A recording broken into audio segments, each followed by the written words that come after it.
Now we're going to have our first debate for today with the topic of 5G serving societies between Mr. Hatem Dowidar, CEO of Etisalat International, and Mr. Tony Eid, founder of Telecom Review and CEO of Trace Media. Very glad to do this debate again this year. Last year it was based on some video. So today now, Huawei, they did it easy for us. They think what 5G can do for society, but from point of view of operator, okay, 5G is here now, is not more for the future. What Etisalat is planning to make the 5G better, serving the society, not just making a phone call or browsing fast the data. Something behind this, serving the IoT, serving the industry. Good morning, Tony. Good morning, all of you. Glad to be here. I think calling is already something that we had for years since 2G, so I don't think that 5G will bring anything to calling other than, again, better quality of voice, which we already have with VoLTE, with 4G already.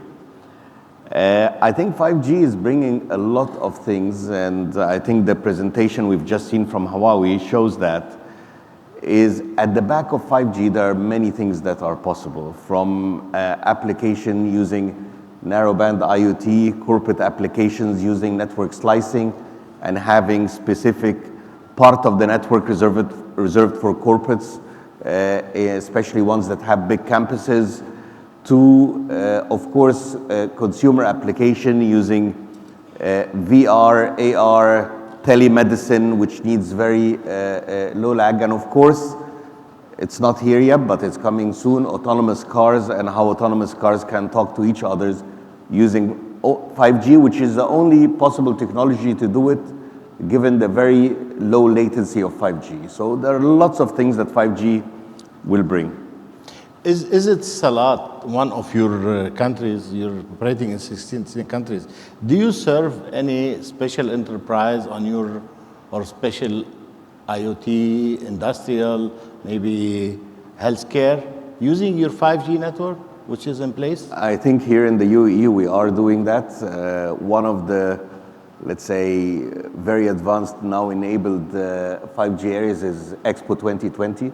So the whole of the Expo 2020 will be using the 5G backbone from everything from traffic management of people through the Expo to security to entry. So a lot of the applications will be based on 5G. There are a number of corporates and also government agencies that are working with us to use also 5G in their specific applications. So absolutely, you know, when we talk, we've been for years talking about smart cities.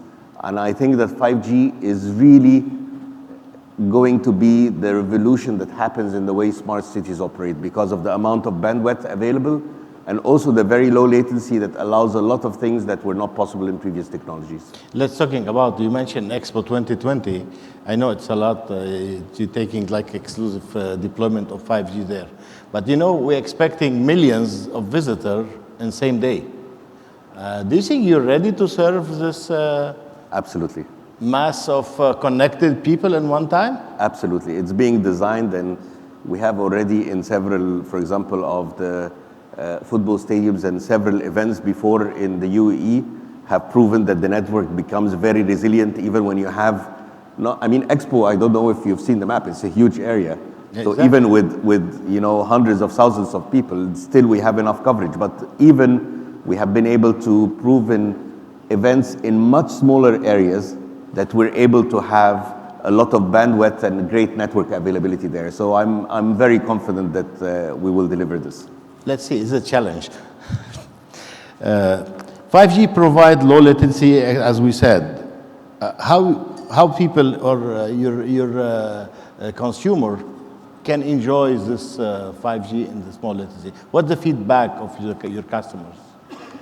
I think one of the things, again, other than yesterday having a new world record in the speed of 5G, we also got rewarded by Ookla yesterday, the fastest mobile network in MENA. And despite we're the fastest, they've seen for the year, they've seen in the last few months a spike in the speeds that some of the customers are seeing. And these are the customers that have 5G handsets. So despite that, on average, when we say in Ookla, with all customers that have 3G, 4G, and a few that have 5G, our average speed that they recorded was over 60 megabits on the mobile network. The customers that are using 5G are normally having in excess of 500 megabits. And there are very few of them, but as they increase, I think overall, a lot of people will enjoy that speed. People are consuming more and more video content at high definition. As we also go to more, for example, live sports events being broadcast on the mobile networks, this will enable people to enjoy these with much lower latency. And also more people to enjoy these speeds in the same area. As you know, in the previous generations, again, the speed goes down as there are a bigger number of people. With the bandwidth of 5G, even when there are lots of people, there will still be more than adequate speed and bandwidth available for everyone. So even the consumer will feel that once they upgrade to 5G. And we are seeing now, over the next couple of years, more handsets options will be available for 5G. In fact, I was going to ask you what the device option now in the market for 5G. It's one of the obstacles that we don't spread the 5G. I think enough today because of the handset or devices. I think today we are already seeing there are several models from Huawei. There's Oppo is having 5G devices. Samsung having 5G devices in the market here in the UAE. ZTE have devices as well. So we have four major manufacturers that have the devices now. And I think within the next 12 months, as also 5G starts coming into North America, we're going to see possibly Apple coming with a 5G device in 2020 as well. Serving the oil industry in Abu Dhabi especially. You know, now the energy also is moving into a fast connectivity. Is Etisalat have any special project of kit you can claim here now? In energy? In energy field? I think we work a lot of in the energy field, from using telemetrics in energy to smart meters. And of course, when we start talking about narrowband IoT, I think the future will be smart meters everywhere. The time when we have meters that just make a reading will disappear. The meters will be interacting both with the energy companies, but also sending alerts to the consumers and giving them statistics about their usage and so on. So this is something that we are seeing developing over time. And of course, telematics and the way the energy companies manage their substations and manage their production, a lot of, let's say, functions and a lot of possibilities will be available with 5G. Okay, the 5G is very important now for the public safety, connected camera, securities camera, all of these things, okay? Can you elaborate how is network, what's experience you can elaborate about this, especially the public safety connected to a 5G network?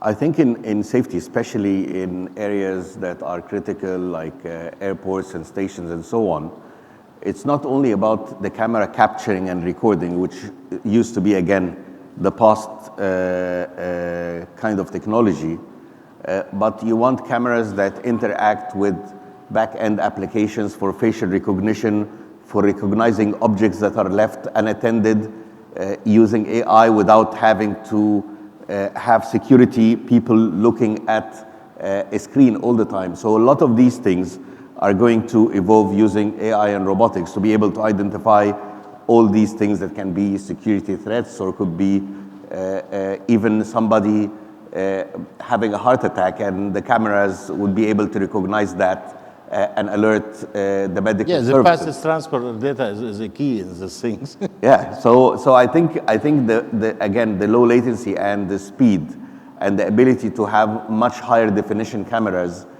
broadcasting is possible with 5G, because again, today most of the cameras working with 3G and 4G are using high definition, which is 1080 lines. I think 4K cameras and beyond are very easy to implement using 5G, and therefore the ability to see more granularity in what is happening and identify it will definitely be a breakthrough as well. Smart center connected to 5G network, okay, and the natural disaster is a key because without speed and the speed only.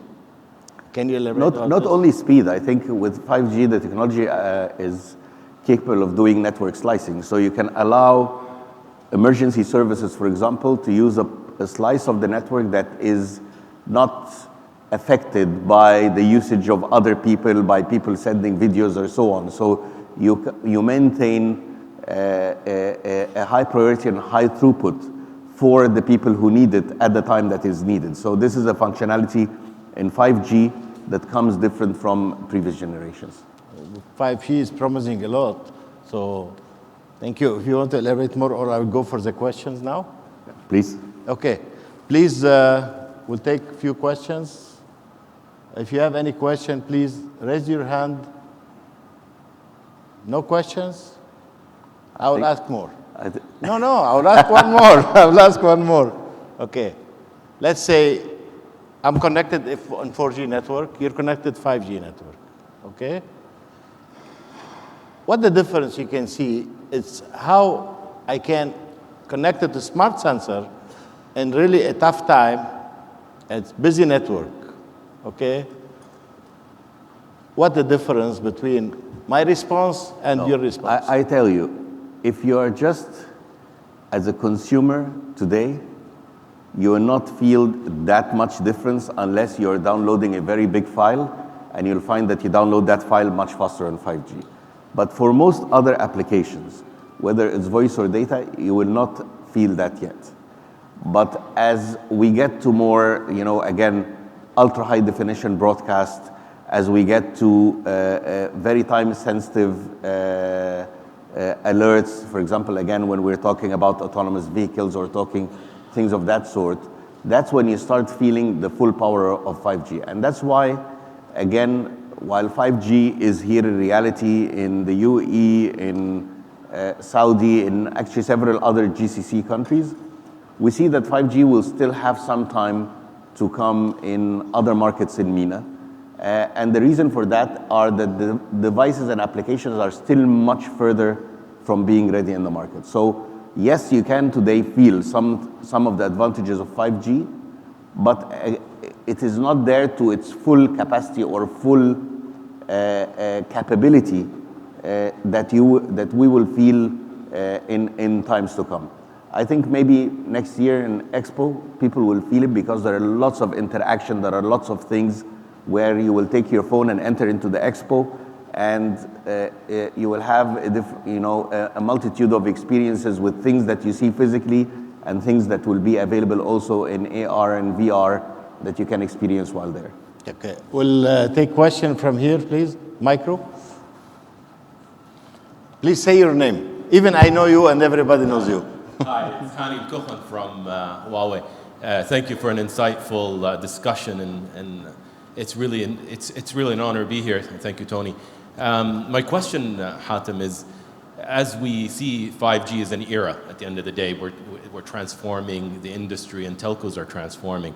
So my question to you is, what do telcos need to do to transform and capture this opportunity in the next 5 years? And what role does the ecosystem play, like the vendors, the application providers, the regulators, and what should they do to support you in this transformation?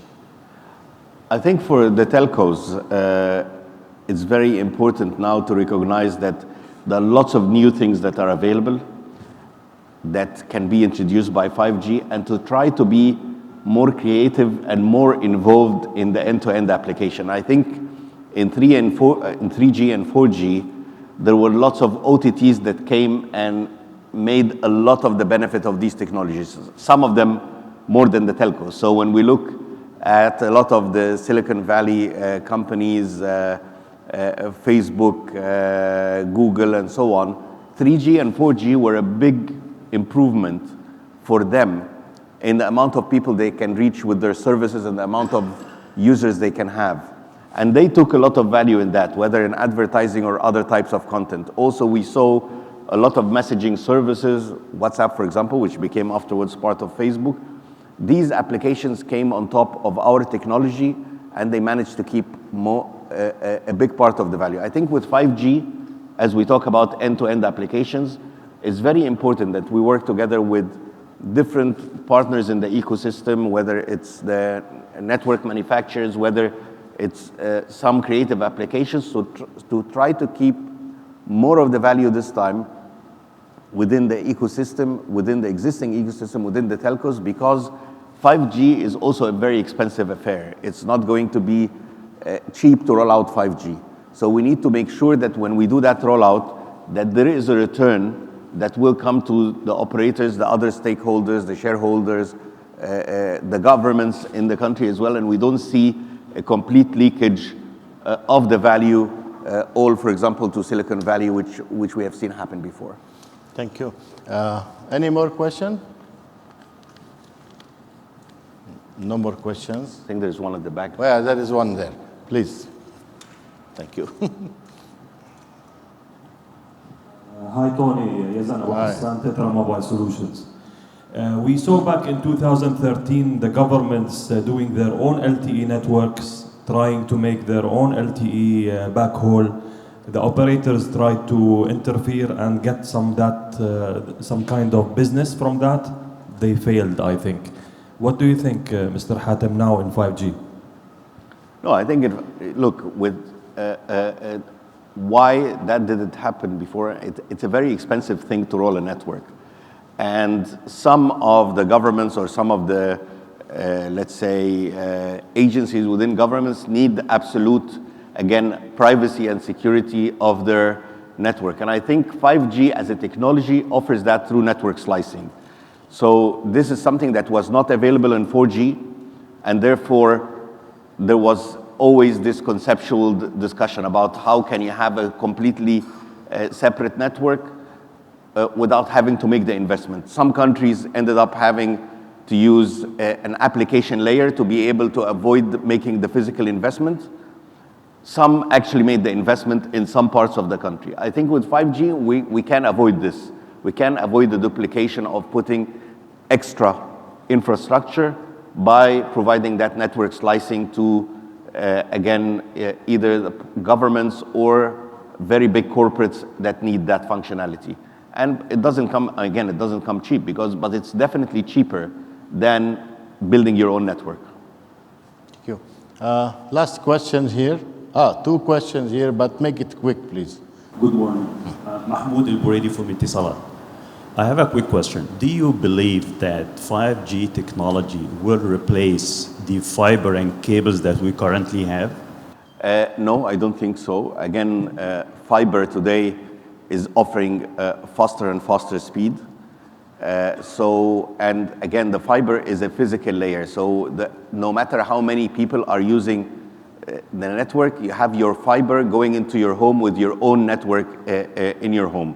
So there is no contention from other customers. While 5G is a very, very big pipe, there will be a time when there are lots of 5G people. So you still want to have that kind of big pipe to your home or to your office that is separate from the shared pipe that other people do. However, in other markets other than the UAE, you know, UAE is #1 in the world in the number of homes that are connected directly by fiber. So you already have the fiber infrastructure there. But in some markets, and within, for example, the Salat footprint, we see some markets like Pakistan, for example, we don't have that depth of fiber connectivity to homes. It's a fraction. So today, we see that a lot of people, there are maybe 7-8 times more customers using 4G as broadband in their homes or their offices than the people using copper or the little fiber that we're starting to roll there, but it's increasing. But in parallel to the fiber that we're rolling there, when a technology like 5G will come, this will provide in many places a fiber substitute. So, and we've seen that, by the way, and interesting enough, in Europe, there are many places in Europe where there is still not fiber yet. So in many places in rural Europe, They don't have fiber. And today, operators are selling 5G in Europe, in the countries that launched, as a fixed substitution and not totally as, not only or exclusively as a mobile service. So yes, 5G can substitute for fiber, but if fiber is there, fiber still offers an excellent quality, also very low latency, and a huge bandwidth. And as you know, it's easy on fiber to, if you have fiber to the home, to offer one gigabit and more. So it is not a technology that is going to go away. We'll take the last question, Tala. Hi, I'm Tala Isa. I'm a journalist at Telecom Review. And I just wanted to bring up the issue of digital inclusion. Do you think it's an issue in the Middle Eastern region, and what can telcos do to tackle this problem? I think digital inclusion used to be a problem, but I don't think anymore. We have in even the, let's say in the emerging economies still in the MENA region, we have exceeded 100% penetration in most countries in terms of mobile penetration. In most cases now, smartphones are 60% and above. In some countries in the GCC, it's already almost 100%.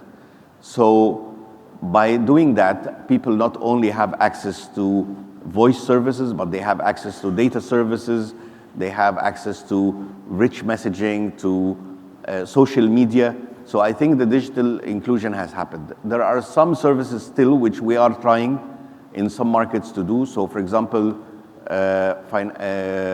financial inclusion, ability of people that do not have bank accounts to use mobile as part of their payment of have it as digital money as a form of payment. And I think we are still behind in that in many countries, both in the advanced markets, in the GCC, and in the emerging markets, because I think in many cases we see central banks that are still very protective of the banking system. And while we got disrupted by OTT players, we are being held from being able to disrupt some of these services and offer more inclusion in things like financial services in the markets we operate. So I think this is something that still needs to go, but in terms of data inclusion or digital inclusion, I think that has already happened. Very little that is left, but we're working very hard to break through. Thank you very much, Hatem, for everything. Thank you. Thank you. Thank you.